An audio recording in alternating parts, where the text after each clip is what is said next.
Mga kasay, yan ang pag-uusapan natin. Pagkakaiba ng polar at non-polar covalent band. Naalala nyo na ang covalent banding is about sharing of electrons? Sa makatuwid, ang pagkakaiba ng polar at non-polar covalent band lies in how equally electrons are shared.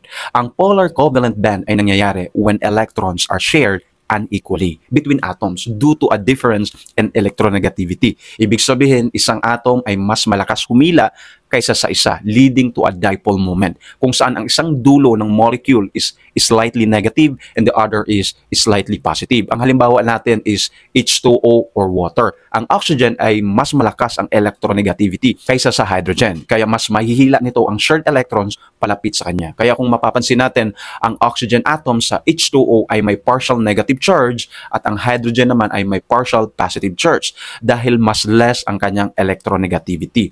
Ang compounds na may polar covalent bands are typically soluble in water. And syempre, these exhibit polarity. In contrast, ang non-polar covalent bands involve an equal sharing of electrons between atoms. Ang halimbawa natin is chlorine gas, no? Since parehas ang atoms, which is chlorine, ibig sabihin parehas din ang kanilang electronegativity. Kaya magkakaroon ng equal sharing of electrons. No dipole moment, kaya walang charge separation across the molecule, making compounds with these bands generally insoluble in water and lacking polarity. Unequal or equal, sharing is caring. Stay banded with science. Follow for more.